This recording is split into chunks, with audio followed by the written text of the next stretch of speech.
नमस्कार, मी अश्विनी होममेकर या आपल्या यूट्यूब चॅनलवरती आपलं स्वागत करत आहे। तर आज आपण एकदम मस्त अशी खुसखुशीत शेगाव स्पेशल कचोरी बनवणार आहोत। कचोरी म्हटलं की सगळ्यांनाच आवडते आणि त्यात शेगाव स्पेशल कचोरी म्हणजे मग काय विचारायलाच नको, इतकी छान लागते ही कचोरी। बघा तुम्हाला बघूनच कळतंय किती मस्त आणि परफेक्ट अशी आपली कचोरी तयार झालेली आहे। खूप मस्त लागते। तर तीच कचोरी आज आपण घरी बनवणार आहोत। त्याचा एक सिक्रेट मसाला आहे, तोही मी दाखवणार आहे, तो कसा बनवायचा तो। चला तर मग पाहूयात। तर सर्वात आधी आपण कणिक मळून घेऊया कचोरीसाठी। इथे मी 2 वाटी मैद्याचा वापर केलेला आहे। हा मैदा मी गाळून घेतलेला आहे आधीच। त्यानंतर चवीनुसार मीठ घालायचे आपल्याला। तुम्ही तुमच्या गरजेनुसार मैदा घेऊ शकता, कमी जास्त। आता यामध्ये आपण तेल घालून घेणार आहोत। इथे तेल आपण गरम केलेलं नाहीये। 4 चमचे तेल घालायचे आपल्याला, जे आपण रोज वापरतो स्वयंपाक करताना, कुकिंग ऑइल ते। आणि छान असं मिक्स करून घ्यायचे। बघा मी दाखवल्याप्रमाणे आपल्या सगळ्या मैद्याला तेल व्यवस्थित लागलं पाहिजे, असं झालेलं हवंय। बघा मी दाखवते तुम्हाला। अशी मूठ तयार झाली पाहिजे मैद्याची। 2 वाटी मैदा घेतला होता, त्यासाठी 4 चमचे तेल भरपूर होतं आपल्याला। बघा अशी मूठ झाली पाहिजे, त्यानुसार तेल घाला तुम्ही। आता आपण यामध्ये थोडं थोडं करून पाणी घालून घेणार आहे आणि याचं कणिक मळून घ्यायची आपल्याला। कणिक खूप घट्टही नाही आणि खूप पातळही नाही मळायची। जशी आपण पुरीसाठी कणिक मळतो ना, तशी मळून घ्यायची आहे। खूप जास्त घट्टही नको आणि खूप जास्त पातळही नको। बघा मी दाखवल्याप्रमाणे कणिक हवी आपल्याला, बघा अशा पद्धतीने। आणि आपल्याला आता एक 10 ते 15 मिनिटं ही कणिक झाकून ठेवणार आहोत। आता आपण मसाला करूयात कचोरीचा। गॅसवरती पॅन ठेवलाय। इथे 2 चमचे धने घेतलेत मी, आपण पोहे खातो ना ते 2 चमचे। 1 चमचा जिरे आणि 1 चमचा बडीशोप घ्यायचे। बडीशोप आपल्याला भाजलेली नाही घ्यायची, इथे साधी बडीशोप घ्यायची। सेम ज्या चमच्याने आपण धने मोजून घेतलं तर त्याच चमच्याने जिरे आणि बडीशोप पण घ्यायची आपल्याला मोजून। आणि मीडियम गॅसवर 1 ते 1.5 मिनिट आपल्याला हे छान भाजून घ्यायचे, कलर चेंज होईपर्यंत। बघा छान असं भाजून झालं की हे काढून आपण याला मिक्सरला जाडसर असं बारीक करायचे। थंड झाल्यानंतर पूर्णपणे थंड करून करायचं बारीक। बघा अशा पद्धतीने याची पूड करायची आहे। आता त्याच मिक्सरच्या भांड्यामध्ये मी 1 आल्याचा तुकडा, 3 ते 4 हिरवी मिरची आणि 7 ते 8 लसणच्या पाकळ्या घेतलेल्या आहेत, त्या बारीक करून घ्यायचे आहेत। कढईमध्ये तेल घातले 3 ते 4 चमचे। तेल छान गरम झालं की आपण जे हिरवी मिरची, लसूण, आल्याचं वाटण केलं होतं ते घालून घेणार आहोत। आणि 1 मिनिट आपल्याला मीडियम गॅसवर छान असं हे वाटण परतून घ्यायचे। मिरची एकदम व्यवस्थित ही भाजून घ्यायची, कच्ची ठेवायची नाहीये। छान असं भाजून झालं की यामध्ये आता आपण मसाले घालून घेणार आहोत। बघा अशा पद्धतीने भाजून घ्यायचे आपल्याला। आता यामध्ये मी अर्धा चमचा हळद घालते, छोटा अर्धा चमचा। 1 चमचा लाल तिखट, अर्धा चमचा गरम मसाला घालायचा आहे। आपल्याला हे आता छान मिक्स करून घ्यायचं आहे। हा गरम मसाला मी घरीच बनवलेला आहे, त्याची लिंक डिस्क्रिप्शन बॉक्समध्ये दिलेली आहे। जर तुम्हाला गरम मसाला घरी बनवायचा असेल तर ते तुम्ही पाहू शकता। इथे जे आपण धने, जिरे आणि बडीशोप बारीक करून घेतली होती ते घालून घ्यायचे आता यामध्ये आणि छान तेलामध्ये परतून घ्यायचे आपल्याला। हे आता मीडियम गॅसवरतीच परतायचे आपल्याला, फुल गॅस करायचा नाहीये।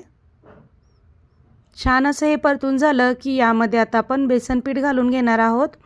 1 वाटी, ज्या वाटीने आपण मैदा मोजून घेतला होता त्या वाटीने बेसन पीठ घ्यायचे। बेसन पीठ ही मी आधीच गाळून घेतलेलं होतं, गाळून घ्या घेताना। हे बेसन पीठ आपल्याला या मसाल्यामध्ये 5 ते 10 मिनिटं मीडियम गॅसवर छान परतून घ्यायचे। बघा जितकं तुम्ही छान भाजून घ्याल ना, तितका मसाला खूप छान होतो आपला। चवीनुसार मीठ घालायचं आहे। मस्त असं परतायचं आहे। मसाला आपला एकदम खमंग तयार होतो जितकं तुम्ही बेसन पीठ भाजाल तितकं। आता बघा मी थोडं थोडं करून पाणी घालते अशा पद्धतीने. ज्या वाटीने बेसन पीठ मोजून घेतलं होतं त्या वाटीने 1 वाटी पाणी घेतलेलं आहे मी. तर असं थोडं थोडं पाणी घालायचं आणि मिक्स करत जायचं आपल्याला हे सारखं. एकदम जास्त पाणी घालायचं नाही आहे. मी दाखवल्याप्रमाणेच पाणी घालायचं, मिक्स करायचं, नंतर थोडंसं पाणी घालायचं, नंतर मिक्स करायचं, म्हणजे आपला मसाला खूप छान तयार होतो. बघा तुम्ही अशा पद्धतीने आपला मसाला तयार झालेला आहे. टोटल मी अर्धा वाटी पाणी वापरलेलं आहे, अर्धी वाटी पाणी माझं शिल्लक आहे. तर असा मसाला तयार पाहिजे आपला. हा मसाला पूर्णपणे थंड होऊ द्यायचा आहे आता आपल्याला. आणि थोडीशी बारीक चिरलेली कोथिंबीर घालायची, छान असं मिक्स करून घ्यायचं आहे. कणिक ही आपली छान भिजलेली आहे. थोडंसं तेल घेऊन परत एकदा चोळून घेते मी आज बघा असं. आणि आपण पुरी लाटण्यासाठी गोळा घेतो ना तसा एक गोळा तयार करायचा आणि मी दाखवल्याप्रमाणे असं करून घ्यायचं बघा, जेणेकरून आपल्या कचोरीला लेयर खूप छान येतात. असं जर केलं तर तुम्ही. आणि आता आपण मस्त अशी कचोरी बनवणार आहोत. जसं आपण मोदक भरतो ना तशा पद्धतीने भरून घ्यायचं आहे किंवा पुरणपोळी बनवतो तसं.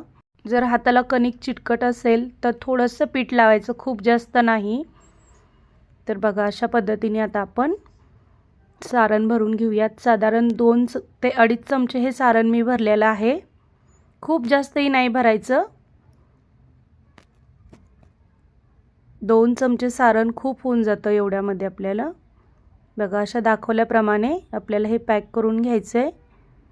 ही कणिक काढायची नाही, तिथेच आपल्याला फोल्ड मारून पॅक करून घ्यायची राहिलेली वरची कणिक. आणि आधी हाताने आपल्याला ही कचोरी चपटी करून घ्यायची आहे बघा तुम्ही. आणि नंतर आपण याला अशी अलगद अशी लाटून घेणार आहोत बघा अशा पद्धतीने. गरज पडली तरच थोडंसं तेल लावायचं आहे. कचोरी जर चिपकत नसेल तर काही गरज नाही आहे तेल लावायची. बघा अशा पद्धतीने लाटून घ्यायची आहे. बघा ही साईज ठेवायची म्हणजे मस्त अशी कचोरी तयार होते. आणखी एक दाखवते तुम्हाला मी. बघा थोडंसं बोटांना पीठ लावून घेतलं होतं आणि अशा पद्धतीने सारण भरून घ्यायचं. सारण पूर्णपणे थंड होऊ द्यायचं आहे आधी आणि मगच भरायचं आहे. आणि कचोरी भरली की आधी हाताने थापून घ्यायची थोडीशी आणि मग पळपट लाटण्यावरती. आता कढईमध्ये तेल छान गरम झालेलं आहे. गॅस मीडियम करायचा. मीडियम गॅसवरतीच आपल्याला ही कचोरी तळून घ्यायची आहे. फुल गॅस बिलकुल करायचा नाही. आणि मस्त अशी कचोरी आपल्याला तळून घ्यायची अलटी पलटी करून. साधारण एक 7 ते 8 मिनटं जातात ही कचोरी तळण्यासाठी. तर मस्त असा कलर येईपर्यंत आपल्या कचोरीला आपण ही कचोरी तळायची एकसारखी. उलटी पलटी करून घ्यायची म्हणजे जेणेकरून दोन्ही बाजूनी आपली कचोरी छान तळल्या जाते. थोडासा वेळ जातो. बघा मस्त अशी आपली कचोरी तळून तयार झालेली आहे. कलरही किती छान आलेला आहे आणि मस्त टम्म फुगलेली कचोरी तयार झालेली आहे. अशाच सर्व कचोऱ्या मी तळून घेते आता. तुम्ही जर माझ्या चॅनलला नवीन असाल तर प्लीज चॅनलला सबस्क्राईब करा. व्हिडिओ आवडला असेल तर लाईक आणि शेअर नक्की करा. बघा किती छान एकदम परफेक्ट अशी आपली कचोरी तयार झालेली आहे. त्यासोबत खाण्यासाठी हिरवी चटणी आणि लाल चटणी बनवलेली आहे आणि थोड्याशा मिरच्याही तळून घेतलेल्या आहेत. खूप मस्त लागते ही कचोरी खायला. अशा पद्धतीने मी सर्व कचोऱ्या तळून घेतलेत बघा तुम्ही. मी जितकं प्रमाण दिलं होतं त्यामध्ये साधारण 10 कचोऱ्या झालेल्या आहेत आपल्या तयार. तर अशा पद्धतीने कचोरी खायची. मस्त अशी बघा किती छान तयार झालेली आहे, एकदम परफेक्ट. कचोरी थोडीशी अशी फोडून घ्यायची. त्यामध्ये ग्रीन कलरची चटणी, लाल कलरची चटणी आणि दही आणि थोडंसं शेव घालायचं. एक नंबर लागते खाण्यासाठी. जर तुम्हाला चटण्यांचा व्हिडिओ पाहायचा असेल तर कमेंट बॉक्समध्ये नक्की सांगा मला. तर मी नक्की बनवून दाखवेन नेक्स्ट टाईम. तर मस्त अशी ग्रीन कलरची चटणी, लाल कलरची चटणी आणि दही घालून थोडीशी शेव घालायची. खूप मस्त कचोरी होते खायला. नक्की ट्राय करून बघा. अप्रतिम लागते याची टेस्ट. एकदम परफेक्ट अशी कचोरी तयार झालेली आहे. व्हिडिओ पाहिल्याबद्दल धन्यवाद.